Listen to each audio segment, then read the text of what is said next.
Comunicación con Pablo Adriani, analista de mercados agrícolas, quien ya tiene la gentileza de atendernos. ¿Qué tal, Pablo? Buen día. Buen día, Fernando. Buen día, Gabriela. Placer de estar con ustedes nuevamente.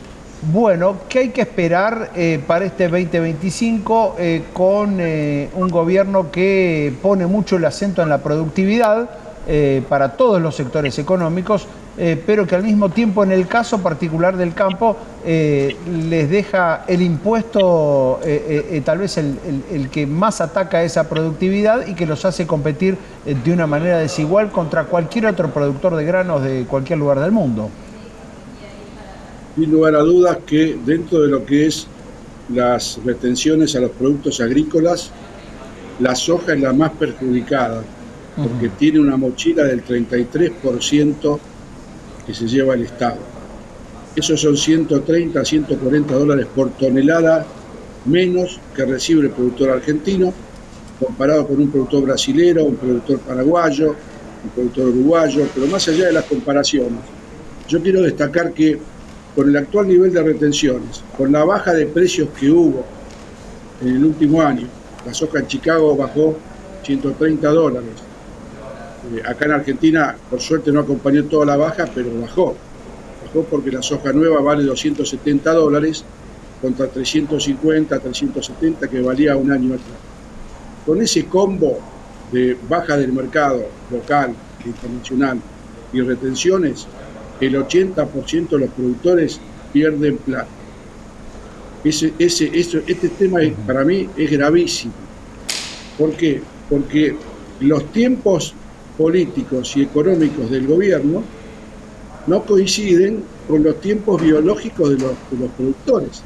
La soja se empieza a cosechar la temprana en marzo-abril. La soja no puede esperar a julio a que le bajen las retenciones. Empieza a cosechar y el productor tiene que tomar decisiones. Lo que yo veo es que va a haber una parálisis de oferta de soja, parálisis de los exportadores por registrar nuevas ventas, que le va a provocar al gobierno una fuerte caída en el ingreso de divisas a partir de la cosecha de soja. Eso es lo que yo veo como gran amenaza para el gobierno. Pablo, usted hace este análisis, ¿no?, con este nuevo contexto, este nuevo escenario que tienen que afrontar entonces los productores en general y los productores sojeros en particular, ¿no?, con esta situación tan complicada y tan delicada que tienen ellos, ¿no? Ahora usted dice que los productores tienen que adecuarse a este nuevo cambio de época, ¿no?, con nuevas reglas, que tienen que dejar de especular. Allí entonces, ¿cuáles serían los factores que jugarían ahora por los cuales los productores entonces tienen que hacer este otro tipo de análisis, ¿no? Un análisis que se hace ya durante décadas, más de 100 años en distintos otros países y que acá nunca se hizo. Entonces el productor acá argentino, ¿cómo puede adecuarse rápidamente a este nuevo escenario y a este nuevo análisis que van a tener que hacer, ¿no? Gabriela, esa es la clave para los tiempos de hoy. Hace 20 años que los productores operan con mercados intervenidos, regulados, cepos a la exportación. No están acostumbrados, en mercados inflacionarios, un mercado donde retener la soja, el maíz o el trigo ya le daba ganancia. ¿Por qué? Porque acompañaba la inflación. Hoy hay una tasa de inflación que va abajo del 2,5%, va a ir al 1%, el crawling peg del gobierno, va a haber bajas retenciones. Los productores no saben cómo operar en estos tipos de mercados. Esto es lo interesante. No tienen cultura. Entonces, la vieja escuela de retengo porque van a devaluar, retengo porque va a subir y voy a ganar con la devaluación, eso no va más. Si a este gobierno le va bien, entramos en una época en donde la Argentina va a tener grandes oportunidades los productores de operar en mercados libres y no estar especulando a una devaluación o a una intervención del gobierno. Esto me parece la clave. Este es un cambio cultural que durante 20 años los productores no han operado de una forma, y si siguen operando de la misma forma ahora, van a fracasar. Y como bien vos dijiste, los mercados, los fundamentals del mercado, es a lo que yo me dedico hace 35 años, pero hace 10, 15 años no puedo analizar fundamentals, porque los mercados estaban intervenidos. Ahora sí voy a poder analizar fundamentals. Y los fundamentals del mercado en el mundo existen hace 130, 140 años. O sea, los farmers americanos tienen análisis de fundamentals de 100 años de historia, y ya apuntan a los technicals, que es una cuestión más sofisticada, donde Argentina no tiene todavía cierta dosis de volumen operable para los technicals. Pero sin lugar a duda que vamos a una nueva era, a una nueva época, a mi entender, donde los productores van a poder lograr una mejor competitividad, porque desde el punto de vista de la productividad, los productores argentinos, son número 1 en el mundo. Ahora, Pablo, perdón, pero para cambiar de ese esquema, ¿no? Para salir y para volver a analizar fundamentals, como usted decía, digo, la Argentina no tendría que transitar un camino hacia la baja de inflación mucho más grande del que transitó, digamos, si tenemos 2%, 2,5% por mes de inflación. Internacionalmente eso no es una inflación altísima, digo, debiéramos tener eso por año, no por mes.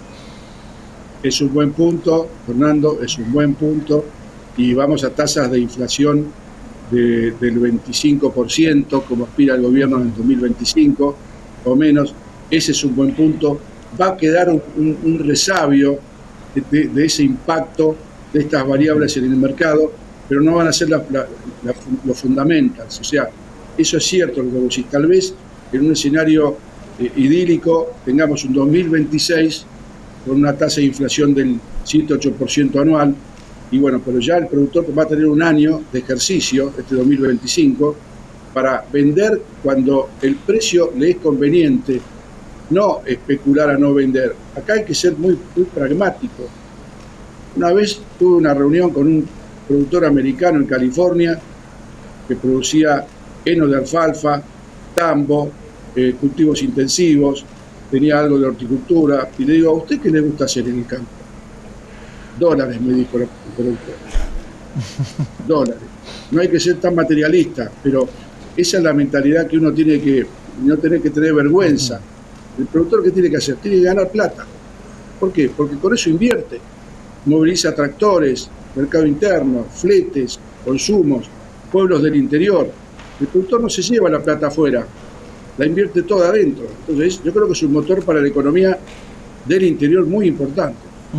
Pablo, como analista del mercado de granos, ¿no? Nadie mejor que usted, que es especialista en este tema, para preguntarle lo que sucedió en las últimas semanas de diciembre, ya cerrando este mes, cerrando el año 2024, se conoció que hubo 2 o 3 empresas de las más referentes, las más importantes no agropecuarias, que cayeron en default, ¿no? Que no pudieron afrontar sus deudas. Le quiero preguntar si esto es una señal aislada, algo ocasional, digamos, o si esto responde entonces a una crisis en el sector, a una crisis financiera que se puede profundizar dentro del sector del mercado de granos. Es una pregunta muy filosa para responder, y no quiero generar ningún tipo de pánico. No, o los indicios que usted pueda hacer alguna lectura de los indicios que usted ve, ¿no? En el mercado, y que puedan orientarlo como para decir, no, yo me inclino a que esto es tal cosa, por ejemplo. Yo te diría que no se puede generalizar. Estas empresas venían operando con un sistema modelo 2022-2023 y parte de 2024. Y quedaron engrampadas en ese sistema, que no es el sistema que ellos estaban esperando. Se esperaba una devaluación, entonces tomaban decisiones en función de eso. Ahora, el resto de la cadena en el agro, y respondiendo un poco a tu pregunta, hay un variopinto de todo. Según cómo esté posicionada la empresa, un acopiador, un distribuidor, cómo se posicionó, lo que te doy como dato es que las empresas de insumos, las grandes empresas de insumos, agroquímicos, semillas, fertilizantes, y sus distribuidoras en el interior, esperaban una gran venta de insumos y no se produjo esa venta de insumos. Entonces están en una situación crítica porque no tienen cómo vender y cobrar. Entonces, ya sea un distribuidor que tomó una deuda con una agroquímica, o una agroquímica que tomó una deuda con su casa matriz, es distinto el caso, no va a poder hacer frente a eso porque no tiene el mercado que ella pensaba que iba a tener. ¿Por qué? Brevemente, porque en el año 2024 muchos productores anticiparon compras de insumos. Hicieron compras de insumos caros, ojo, con el diario de mañana todos somos Maradona. Hicieron compras de insumos caros con una expectativa de una tasa de interés alta, y ahora se ven con que los precios de insumos bajaron, ya los compraron y no generan demanda para las empresas que tienen que vivir de eso. Entonces este es un año de bisagra y donde puede haber todavía algunas crisis de algunos sectores o empresas que, de acuerdo a cómo estaban posicionadas, le va a pegar esta crisis o no. No es general, pero que va a haber cierto digamos, factor de arrastre en alguna crisis que pueda haber en algunas empresas, sin lugar a dudas que lo va a haber, pero no creo que sea algo generalizado, ¿sí? Esta devaluación no administrada o dosificada con este crawling peg, ¿por cuánto tiempo podría llegar a sostenerse si es que en realidad no se logra lo que el gobierno está esperando, ¿no? Que baje un punto más? Pero ¿por cuánto tiempo esto se puede sostener y cómo puede impactar entonces ante una eventual, no sé, un proceso o una escalada inflacionaria, ¿no? Yo creo que el mismo gobierno ya anticipó que va a bajar el crawling peg en forma inmediata. Yo creo que, y no soy economista académico investigador, pero yo creo que antes de marzo el crawling peg va a estar, el gobierno lo va a bajar abajo del 1,5% o 1%. ¿Por qué? Porque le va a interesar que la tasa de inflación, que puede llegar a apuntar al 1,5%, 2%, sea compensado con una devaluación menor, frenando un poco el riesgo inflacionario o el arrastre al aumento de los precios. Esto es una película que tenemos que ver, pero yo creo que el gobierno está bien encaminado en la política macroeconómica, pero le falta la sintonía fina, porque el gobierno no puede permitir que el principal sector que genera divisas al país, granos y soja en particular, y la soja principalmente, no puede permitir que sus productores entren en quebranto. Yo creo que si vas a bajar las retenciones, bajarlas antes de la cosecha, porque después hay otro tema, Gabriela. El productor tiene hoy 16 millones de toneladas de soja de la cosecha vieja disponible sin vender. ¿Y qué hace un productor que tiene soja vieja disponible, que vale $277 y la soja nueva vale 272, solamente $5 de diferencia? ¿Qué hace? Y no la va a vender. ¿Por qué? Porque el gobierno le dijo que va a bajar las retenciones. Entonces ahí tenés una acumulación de soja de la vieja cosecha que no se va a vender, que en términos de ingresos de divisas serían para el gobierno 5.000 y 6.000 millones de dólares, y la soja nueva que el productor no la va a vender o va a vender lo mínimo. Porque también está el tema que va a haber productores que tienen campo propio en zona núcleo quiere decir una zona de alto rendimiento, con 5.000 a 6.000 kilos de soja, que no es que no le afecte el precio bajo o la retención, pero tiene un nivel de rendimiento tan alto y no tiene que pagar arrendamiento, que digamos que zafa del quebranto, ganará menos. Esos productores por ahí venden algo en cosecha, pero después se sientan arriba. O sea, venderán lo mínimo y vitir inmóvil. Está claro, Pablo, agradeciéndole este tiempo y este análisis tan rico, que el gran riesgo es el de la parálisis, ¿no? Me quedo con lo que dijo al principio de la charla. El riesgo es que ante la expectativa de una baja de retenciones que no se produce, ante una expectativa negativa en términos de precios internacionales, porque digo, tampoco nadie espera algo por ese lado, que a muchos esto los lleve a la parálisis, a quedarse esperando, el que tiene la soja vieja esperando para vender, y el que tiene que sembrar, mejor inclinarse por no hacerlo. O sembrar maíz y trigo y girasol. Claro. Otro tema, Fernando, que es importante, que está dentro de todo este análisis, es que la industria aceitera, ¿sí?, que es la principal promotora de las inversiones del ingreso de divisas de Argentina, la industria aceitera de soja, que muele cerca de 40 millones de toneladas, este año puede moler 50, está trabajando con márgenes negativos. Eso quiere decir que para que la industria aceitera no pierda plata, tiene que bajar el precio de la soja.